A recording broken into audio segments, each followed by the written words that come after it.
Hello friends, welcome back to my channel.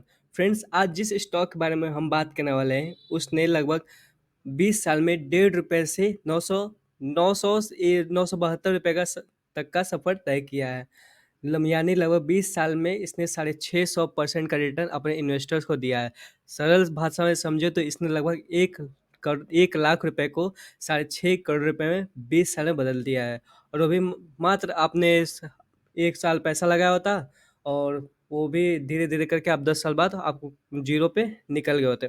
मतलब आपका 10 साल बाद आपका टोटल उसमें वैल्यू होता, उस कंपनी में वैल्यू होता ₹0। मतलब आप कोई भी पैसा उसमें बिना लगाए ही अब तक 6.5 करोड़ रुपए अब तक कमा चुके होते हैं। वो सब कैसे हुआ होता फ्रेंड्स, हम उसके बारे में पहले बाद में बात करेंगे। पहले सबसे पहले अगर आप हमारे चैनल पर नए हैं तो हमारे चैनल को सब्सक्राइब कर लीजिए, क्योंकि हम बहुत सारी ऐसी खबरें लाते रहते हैं जो आपको पता नहीं होगी। इसलिए और साथ ही साथ बेल आइकन को भी दबा दीजिएगा ताकि जब भी हम कोई भी नया वीडियो लाएं आपको पता चल जाए। Now let's move back to the video. जिस स्टॉक का हम बात करने वाले हैं उसका नाम है आरती इंडस्ट्रीज। आरती इंडस्ट्रीज एक केमिकल स्टॉक है जिसका प्राइस था 1 नवंबर 2001 को लगभग ₹1.5 था, और इस टाइम लगभग ₹923 चल रहा है। मार्केट क्लोज था ₹972, इसलिए थंबनेल पे आपको ₹972 दिख रहा होगा, पर इस टाइम मार्केट ओपन है और निफ्टी और बैंक निफ्टी क्योंकि दोनों बहुत ज़्यादा नीचे गिर चुके हैं। बैंक निफ्टी 750 पॉइंट नीचे गिरा है और निफ्टी लगभग 300 पॉइंट नीचे गिरा है। इसलिए स्टॉक आरती इंडस्ट्रीज भी इक्यावन रुपये नीचे गिरा है और 972 से 922 के इसमें ट्रेड कर रहा है। तो चलिए देख लेते हैं इस स्टॉक का नवंबर नवंबर 2001 में प्राइस क्या था। सबसे पहले मंथली चार्ट में हम जाएंगे और देखेंगे कि पीछे जाके देखेंगे कि इस स्टॉक का प्राइस नवंबर में क्या था।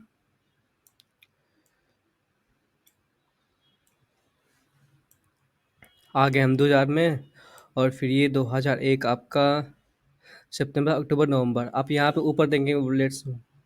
अब ये नीचे देखिए, यहाँ पे आप देखिए और यहाँ पे देखिए, आपको प्राइस और डेट आपको पता चल जाएगा। 1 अक्टूबर, 1 नवंबर। नवंबर में 1 नवंबर को आपका प्राइस था लगभग ₹1.5 था, और ये डेट 1 नवंबर को है। फिर आप धीरे धीरे देखेंगे ये स्टॉक धीरे धीरे करके 10-15 साल में ₹1 से कहाँ चला गया। इसमें 2008, 2010, 2010 दिसंबर नवंबर 2010 में देखेंगे ये स्टॉक लगभग ₹21 था। मतलब लगभग तेरह तेरह गुना ये स्टॉक अपने स्टॉक प्राइस से बढ़ चुका था 10 साल में। मात्र 10 साल में सोचिए, 13 गुना। मतलब आपने 1 लाख रुपए लगा होता तो 10 साल में 13 लाख रुपए। ऐसा कहीं रिटर्न आपको कहीं मिलने वाला नहीं है। फिर भी ये तो अभी शुरुआत है, अभी आगे देखिए होता है क्या। 2015 में देखते हैं। 2015 में ये स्टॉक ₹77 था। मतलब अगर आपने 1 लाख रुपए लगाया होता तो ये स्टॉक इसमें 77 लाख रुपए हो गया होता। और इसमें बहुत सारे बोनसेस भी मिले, बहुत सारे डिविडेंड भी मिले, उसके बारे में हम बात करेंगे। सबसे पहले इस समय स्टॉक ₹922 चल रहा है। आपको इसमें बोनसेस 2 बोनस मिले हैं। मतलब आपको दो एक्स्ट्रा शेयर मिले हैं, तो इसमें बहुत सारा इसमें प्राइस कैलकुलेशन हुआ होगा, तब आपको 1 लाख का 6.5 करोड़ मिला होता। अब हम बात कर लेते हैं कि आपको ये स्टॉक फ्री में कैसे मिल गया। फ्री में जाने के लिए हमको सबसे पहले वीकली चार्ट देखना पड़ेगा, तब आपको पता चलेगा आपको ये स्टॉक फ्री में ही, मतलब बिना कुछ पैसा लगाए आपको ये कैसे हो सकता था।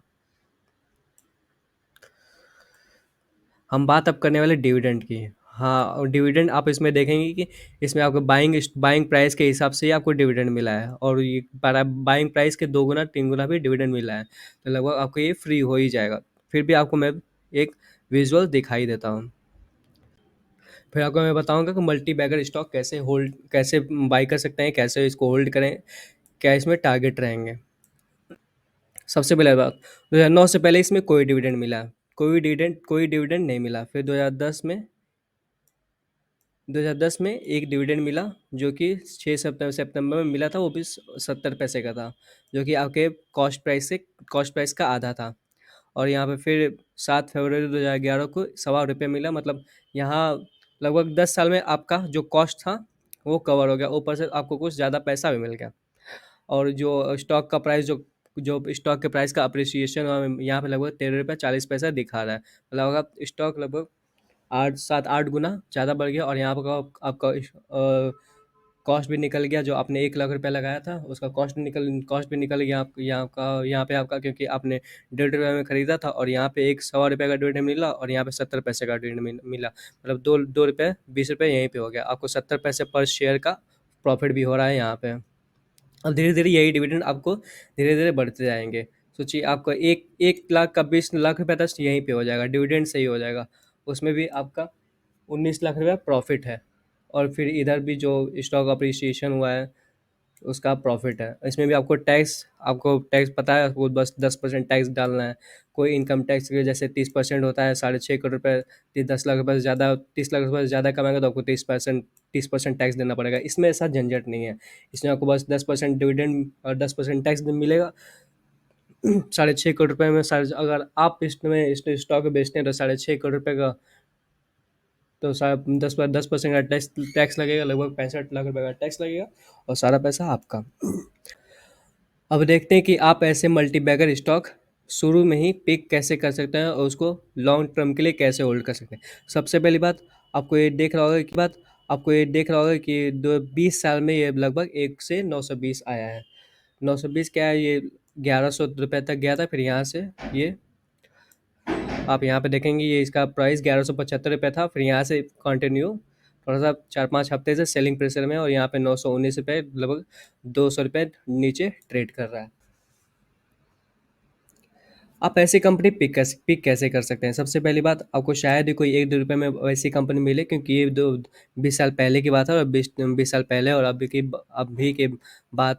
अभी के टाइम में बात अलग है। तो आपको लगभग 40 से 50 रुपये के रेंज में स्टॉक ढूंढना होगा और देखना होगा कि कंपनी किस सेक्टर में काम करी है। सबसे पहले आपको सेक्टर देखना पड़ेगा, क्योंकि हमें होल्ड करना है आगे के लिए, तो कम 20-25 साल 30 साल के लिए होल्ड करना है। और सेक्टर मान लीजिए कोई ऐसा आप सेक्टर चूज़ कर लेंगे जिसका फ्यूचर ही बस 5-6 साल हो, जैसे पेट्रोलियम हो, पेट्रोलियम इंजन हो, वो उसका बस फ्यूचर ही 5-6 साल है। फिर 5-6 साल में वो सारा फोकस पूरी दुनिया का इलेक्ट्रिक पे आ जाएगा कि इलेक्ट्रिक से सारी चीज़ें कैसे करें, जैसे गाड़ी कैसे चलाएं इलेक्ट्रिसिटी से। फिर रोबोट्स और एआई पे आ जाएगा। इसमें आपको देखना होगा कि कोई स्टॉक है क्या जो एआई के फील्ड में है, या कोई ग्रीन एनर्जी के फील्ड में है, कोई इलेक्ट्रिक कार के फील्ड में है। ऐसा कोई स्टॉक है क्या जो इलेक्ट्रिक कार के कंपोनेंट्स को सप्लाई करता हो, मेन मोनोपोली हो उसका, ऐसा कोई कंपनी है क्या, इसे देखना पड़ेगा। और साथ ही साथ उसका ये भी देखना पड़ेगा उसका मैनेजमेंट कैसा है, उसके मैनेजमेंट के जो टॉप हेड हैं वो कैसे हैं, वो भरोसे करने लायक हैं कि नहीं। क्योंकि बहुत सारी ऐसी कंपनियां होती हैं कि जो मान सपोज डेट कोई कंपनी पेनी स्टॉक में है, 1,000 करोड़ रुपये की कोई कंपनी है, उसने 2,000 करोड़ रुपये का वो लोन ही लेकर रखा है, तो वो कंपनी तो पहले ही डूब गई है, क्योंकि 1,000 करोड़ रुपये का वैल्यूएशन है और 2,000 करोड़ रुपये का उसने लोन ले रखा है। अगर कंपनी खुद को बेच के भी पैसा देना चाहेगी बैंक को, तो नहीं दे पाएगी। इसमें सबसे ज़्यादा घाटा शेयर होल्डर्स को ही होता है। बैंक तो अपना घाटा सह लेंगे, क्योंकि वो सारा पैसा तो बैंक ही से लिया गया है ना जी। बैंक तो अपना घाटा सह लेंगे, सरकार उनको मदद कर देगी, लेकिन आपको कौन मदद करने वाला है? आपको कोई नहीं मदद करने वाला, आपको घंटा कोई मदद करने वाला है। इसमें सारा पैसा आप ही का डूबेगा।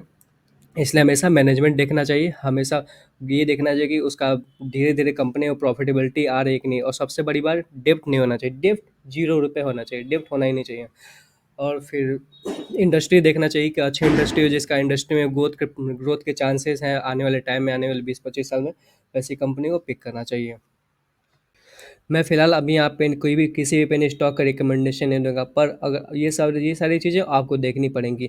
आपको पेनी स्टॉक ढूंढना पड़ेगा, उसमें डेप्ट ना हो, ये अर्निंग पर शेयर धीरे धीरे बढ़ रहा हो, प्रॉफिटेबिलिटी धीरे धीरे बढ़ रही हो।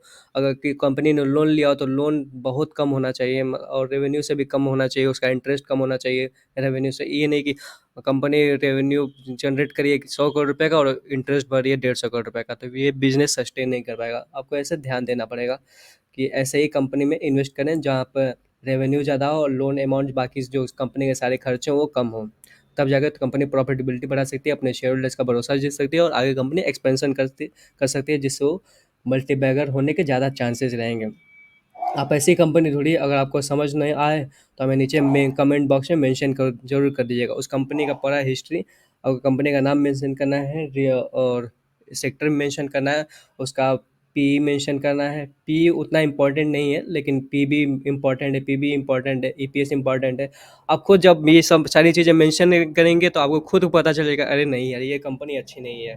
तो फिर भी अगर आपको समझ में नहीं आया तो मेंशन कर दीजिएगा। अगर आप मुझे मेरे को लगा कुछ आपको कुछ बताना चाहिए तो मैं आपको ज़रूर वहाँ पे आपको आंसर कर दूंगा, नहीं तो आपको एक वीडियो बना के दे दूंगा। फिलहाल अभी के वीडियो में इतना है फ्रेंड्स, मिलते हैं नेक्स्ट वीडियो में। तब तक के लिए बाय, जय हिंद।